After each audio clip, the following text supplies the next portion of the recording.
তো অনেকের কাছে জেনে একটা জিনিস বুঝলাম যে অনেকে একটা সমস্যা ফেস করতেছো, সেটা হলো যে এইচএসসি পরীক্ষা আর 2 মাস বাকি। হ্যাঁ, এইচএসসি 25 ব্যাচ, তোমাদের একটা সমস্যা সেটা হলো যে তোমরা একটা জিনিস বুঝতে পারতেছো না যে তোমরা আসলে ইউটিউবে বিভিন্ন ফ্রি ভিডিও আছে বিভিন্ন ভাইয়াদের ক্লাসে।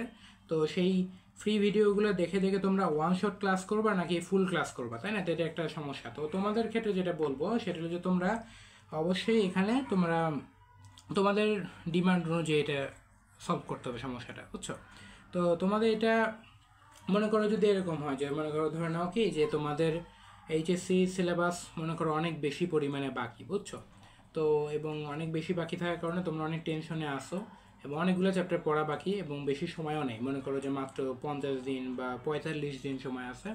এই সময় আমি মনে করি যেটা সেটা হলো যে আমি অনেক ক্ষেত্রে করছেও, যেটা সেটা হলো যে অনলাইনে বিভিন্ন ভাইয়ার ওয়ান শট ক্লাস দেখে কমপ্লিট করছে, বেশি বড় ক্লাস করিনি, 1 ঘন্টা 2 ঘন্টা করে করে করছে। এবং এটা অনলাইনে বিভিন্ন ফ্রি কন্টেন্ট, অনেক ক্ষেত্রে পেইড কোর্সে অনেক ক্লাস আছে এরকম ওয়ান শট, তোমরা ওইটা দেখতে পারো।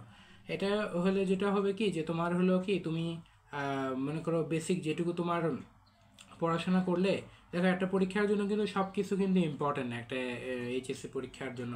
তো সবগুলো জায়গা থেকে কিন্তু প্রশ্ন হবে না, প্রশ্ন সেসব জায়গা থেকেই হয় যেসব টপিকগুলো কি ইম্পর্টেন্ট, তাই না? তো ইম্পর্টেন্ট টপিক থেকেই প্রশ্ন হবে।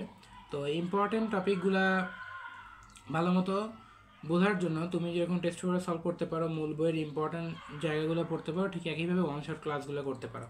ওয়ান শট ক্লাসগুলো যদি তুমি করো তাহলে ভাইয়ারা বা আপুরা কিন্তু সেইখানে ক্লাসে তোমাকে কিন্তু খুব ভালো করে কিন্তু বুঝিয়ে দিবে কোন টপিকগুলো ইম্পর্টেন্ট, কোন কোন টপিকগুলো কম ইম্পর্টেন্ট, বুঝছো?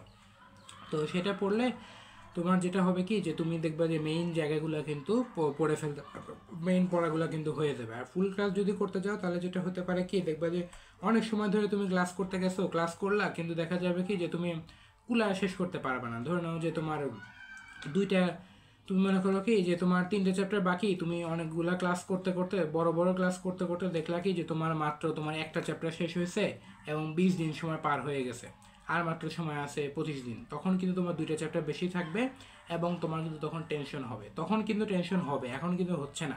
তো এই জন্য বলবো যে তোমরা ওয়ান শট দেখে ফেলো, তাড়াতাড়ি দেখে ফেলো, যেগুলো তোমার 1-1.5 ঘন্টা আছে সেগুলো। 3-4 ঘন্টার ক্লাসগুলো দেখলে একটু কঠিন হয়ে যায়, বা 1-1.5 ঘন্টা 2 ঘন্টার মধ্যে যে ক্লাসগুলো আছে সেগুলো একটু মনে করো তোমরা জানো ওই যে প্লেব্যাক স্পিডে যাবা, ওখানে যায় তোমরা হলো তোমার ওই স্পিডটা একটু বাড়ায় দিবা, বেশি বাড়ায় দিও না।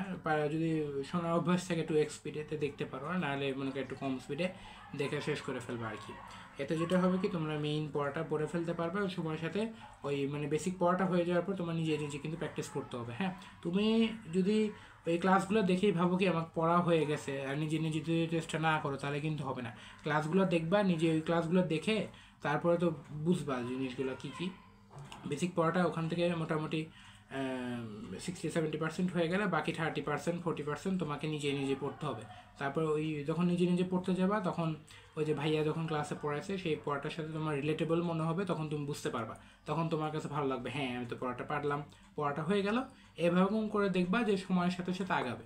তো সময় যদি একটু কম, তো ফুল ক্লাস করার চেয়ে আমি মনে করি ওয়ান শট করাটাই বেটার।